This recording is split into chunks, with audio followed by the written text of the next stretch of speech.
नमस्कार साथियों, मैं हूं अविनाश शर्मा। एक बार फिर से आपका स्वागत करता हूं आपके अपने YouTube चैनल पॉजिटिव बिल्डर्स में।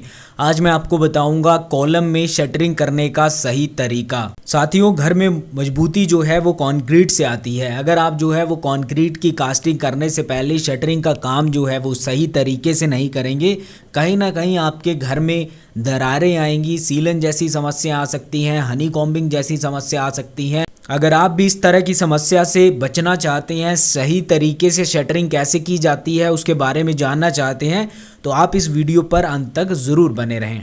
साथियों देखिए, शटरिंग का जो मटेरियल है वो दो तरीके का होता है। लकड़ी का आप मटेरियल यूज़ कर सकते हैं। आपका जो मटेरियल है वो आयरन का है, स्टील का मटेरियल आप जो है यूज़ कर सकते हैं। तो लोहे की शटरिंग होती है, लकड़ी की शटरिंग होती है। जिस तरह की शटरिंग जो है वो आपके पास है, आप उसका इस्तेमाल कर सकते हैं, लेकिन आपको हमेशा ध्यान देना है, सबसे पहले क्वालिटी का आपको ध्यान देना है। क्वालिटी जो है वो आपकी शटरिंग की अच्छी होनी चाहिए। बहुत पुरानी जो है वो आपकी शटरिंग नहीं होनी चाहिए। उसकी जो वर्टिकलिटी है वो सही होनी चाहिए, सीधापन होना चाहिए आपकी शटरिंग में।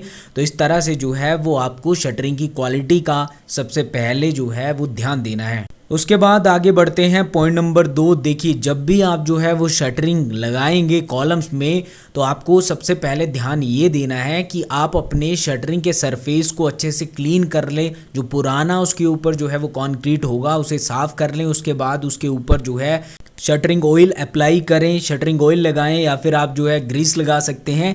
इसका फ़ायदा ये होता है, जब आप जो है वो शटरिंग को निकालेंगे तो कंक्रीट के साथ जो है वो शटरिंग आपका नहीं चिपका हुआ होगा। अगर आप जो है वो शटरिंग ऑयल का इस्तेमाल नहीं करते हैं, ग्रीस का इस्तेमाल नहीं करते हैं, तो शटरिंग आपकी कंक्रीट के साथ जो है वो चिपक जाएगी। तो इस बात का भी आपको शटरिंग करने से पहले ध्यान देना है।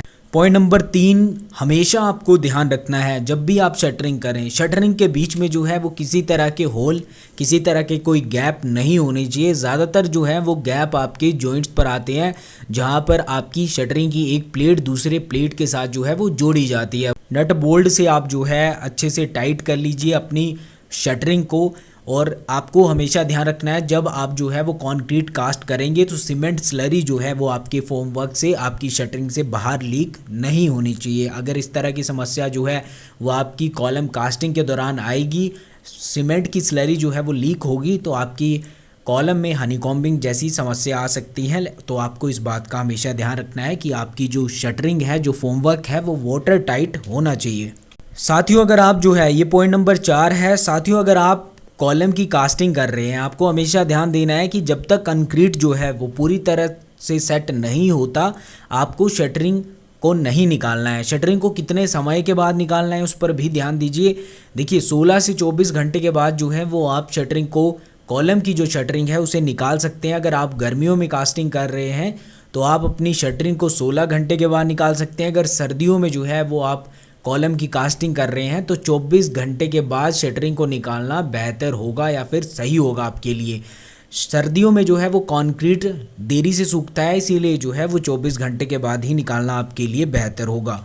इसी के साथ आपको ध्यान देना है, पॉइंट नंबर 5 है। देखिए, जब भी आप शटरिंग निकालेंगे, शटरिंग निकालते समय जो है या फिर शटरिंग को हटाते समय जो है वो आपको ध्यान देना है, सावधानी रखनी है कि आपकी शटरिंग निकालते समय आपकी कंक्रीट ना टूटे, क्योंकि कंक्रीट जो है वो पूरी तरह से अपनी स्ट्रेंथ नहीं लेती 24 घंटे के बाद।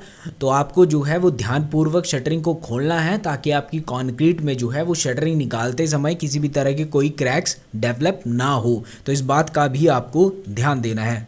पॉइंट नंबर 6, जैसे ही आप कॉलम की शटरिंग निकाल देते हैं तो आप जो है वो सबसे पहले कॉलम की शटरिंग को फिर से क्लीन कर लीजिए, और आप जो है वो कॉलम के सरफेस के ऊपर गनी बैग लगाकर जो है उसकी क्योरिंग करना शुरू कर दें, उसकी तराई करना शुरू कर दें। 7 से जो है वो 10 दिन तक आपको क्योरिंग करनी है।